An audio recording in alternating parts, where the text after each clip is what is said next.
Oke. Assalamualaikum warahmatullahi wabarakatuh. Selamat siang semuanya. Perkenalkan, nama saya Ari Ardila. Hari ini saya akan melakukan sedikit bincang-bincang dengan seorang guru, Ibu Mei Indriani, yang kebetulan beliau adalah seorang guru di sebuah sekolah negeri. Beliau sudah mengajar di sekolah negeri tersebut sudah beberapa tahun, dan hari ini beliau akan bercerita pengalaman beliau tentang pemenuhan kebutuhan peserta didik ya. Oke, selamat siang Ibu Mei. Ya, Apa kabarnya hari ini? Alhamdulillah baik. Oke, baik, terkait dengan kebutuhan siswa ya, kebutuhan siswa. Kebutuhan siswa apa ya yang sudah Ibu terapkan selama Ibu mengajar di sekolah tersebut? Ya. Oke ya, Assalamualaikum warahmatullahi wabarakatuh. Jadi saya di sini hanya berbagi pengalaman ya, kita sharing mengenai kebutuhan peserta didik, kebutuhan siswa. Jadi selama saya mengajar beberapa tahun ini, hal yang harus kita lakukan dulu sebelum kita memenuhi kebutuhan peserta didik ini adalah kita harus mengetahui, kita harus mengenal karakteristik siswa kita masing-masing. Ya, jadi misalnya dalam kelas itu ada 32 siswa, maka sebisa mungkin kita harus mengetahui setiap karakteristik siswa yang kita ajar.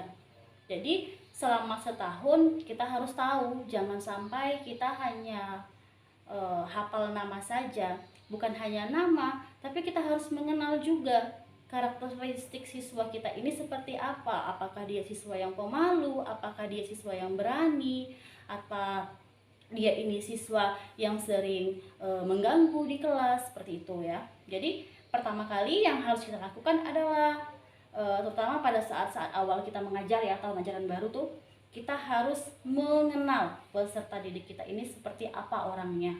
Ya, kita melakukan obrolan singkat, bukan hanya di kelas nih Bu ya. Kita sekarang kan apalagi zaman Covid sekarang ini kan kita tergabung di berbagai grup WA ya. Nah, jadi kalau bisa obrolan kita untuk mengenal peserta didik ini jangan hanya di kelas saja.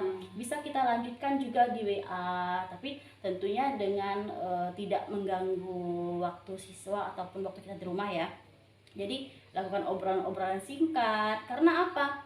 Dengan kita melakukan obrolan singkat, kita juga yang paling penting kita juga harus melakukan komunikasi dengan orang tua siswa. Kenapa? Karena kan yang mengetahui siswa ini adalah orang tuanya. Kita gali juga informasinya. Tanya bundanya, bunda seperti apa anak-anak di rumah gitu. Sharing kita ya sama orang tua siswa masing-masing gitu. Itu sebagai modal awal kita untuk mengetahui seperti apa siswa kita ini. Oke, seiring berjalannya waktu, kita mulai paham, kita mulai mengerti siswa kita. Tentunya kita jadi tahu siswa kita ini seperti apa sih, anak ini kurangnya apa sih, anak ini kelebihannya di mana. Tentunya setiap anak yang masuk kelas kita itu 30 anak tadi itu tentunya mereka membawa potensi dan juga minat yang berbeda-beda ya, punya kemampuan yang berbeda-beda, punya hobi yang berbeda-beda, punya kemampuan untuk menguasai pelajaran yang berbeda-beda. Jadi setelah kita mengetahui kemampuan mereka tadi, kurang lebih kan kita jadinya tahu, oh ternyata siswa saya ini kurangnya di sini. Misalnya ya, setelah kita mengenal siswa kita tadi kan kita jadinya tahu. Misalnya ada anak yang duduk murung, diam saja. Selama ini mungkin dia selalu tertawa, bermain dengan temannya, mungkin menjawab pertanyaan kita dengan ceria. Tiba-tiba pada suatu hari dia menjadi siswa yang pendiam, siswa yang murung. Nah, kita harus aware dengan itu. Kita harus peduli dengan perubahan-perubahan kecil akan siswa.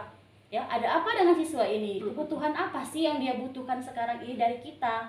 Kalau melihat dia yang murung, dia yang bersidik, dia tidak butuh pelajaran kita hari ini. Yang butuh apa? Dia butuh kepedulian dari kita. Ya, kita harus cari tahu dulu apa yang dia butuhkan.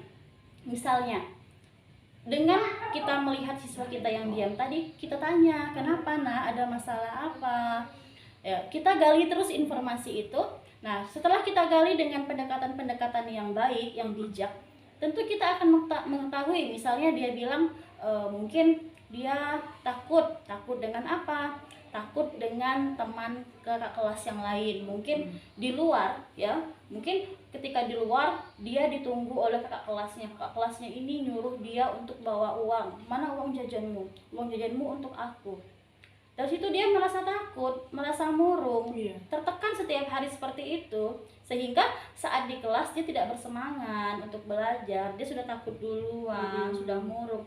Dari situ kan kita menggali informasi, jadi tahu ternyata anak ini merasa tidak aman saat di sekolah. Jadi pikirannya itu bukan untuk belajar, bukan untuk mencari pengetahuan di sekolah, tapi untuk apa? Untuk ditakut-takuti oleh kakak kelas tadi. Jadi uang jajan yang ia bawa itu diambil oleh kakak kelasnya.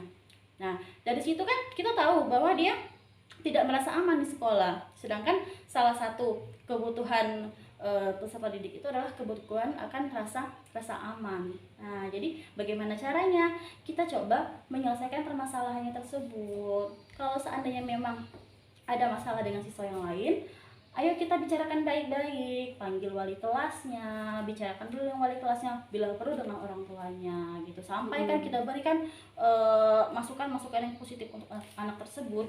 Yang jelas jangan kita biarkan ada anak yang berubah gitu ya, berubah dari kesehariannya yang agak aneh gitu ya. Gitu. Yang makanya kita harus benar-benar aware, harus peduli terhadap siswa kita ya gitu. Kemudian lagi, kadang ini saya rasa kadang ini menjadi PR juga untuk guru-guru. Kenapa? Kadang kita sering melupakan kebutuhan siswa yang satu ini, ya, kebutuhan siswa untuk merasa dihargai, ya, untuk dihargai. Kadang kan kalau kita sesama orang dewasa saja kan dalam berteman, bergaul dan bersosialisasi merasa butuh dihargai, sama anak-anak juga seperti itu. Halnya yang simpel-simpel saja, yang kecil-kecil saja. Dengan apa? Dengan reward, dengan pujian. Ya, dengan kata-kata positif, kata-kata yang manis saja anak-anak sudah terbangun percaya dirinya. Contoh ya, ini contoh misalnya ada siswa saya. Jadi saya itu setiap satu minggu sekali saya akan melakukan main cerdas cermat dengan siswa-siswa saya. Jadi pelajaran yang sudah saya berikan selama 1 minggu itu akan pada hari Jumatnya akan saya ujikan lagi. Jadi direview ya? Direview lagi pelajaran kemarin, jangan sampai lewat-lewat saja ya. Jadi pelajaran itu direview kembali. Saya tanya, nah nanti siapa yang bisa menjawab akan mendapatkan hadiah dari saya. Hadiahnya nggak perlu mahal-mahal. Tahu coklat top itu kan harganya 500.000 gitu kan? Nah cukup siapkan itu saja. Nanti siapa yang bisa jawab kita kasih itu. Sebenarnya mereka bisa beli sendiri itu, jajannya banyak mereka anak sekarang ini. Tapi saat mereka mendapatkan hadiah itu dari kita, mereka akan merasa bersemangat, mereka akan merasa dihargai. Wah, saya bisa menjawabnya. Saat mereka bisa menjawab, kita puji pula. Wah, hebat kamu nak, ternyata kamu memperhatikan pelajaran ibu selama 1 minggu ini. Seperti itu. Kalau seandainya ada anak yang salah menjawab, tidak perlu diejek juga. Kita saja diejek malu ya. Anak-anak sama seperti itu juga. Jadi saat anak salah menjawabnya, kita berikan masukan lagi, kita berikan dukungan lagi, motivasi. Jawabannya sedikit lagi benar. Nah, ayo apalagi ya? Ini kan pelajaran kita hari Kamis kemarin.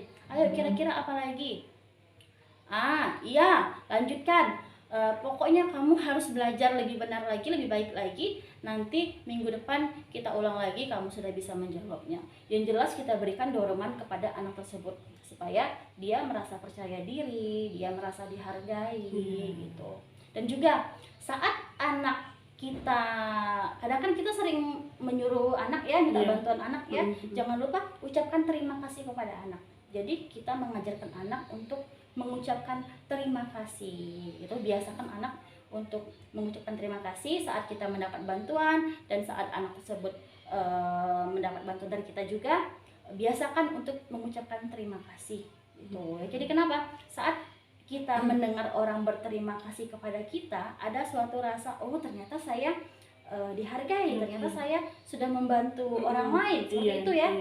Itu. Jadi sebenarnya sangat banyak sekali ya, sangat banyak sekali hal-hal yang kita bisa lakukan untuk dapat memenuhi kebutuhan siswa, karena pada dasarnya setiap siswa itu punya kebutuhan yang berbeda-beda ya, karena setiap kepala itu punya kecerdasan yang beda, punya kemampuan yang berbeda, punya minat yang berbeda.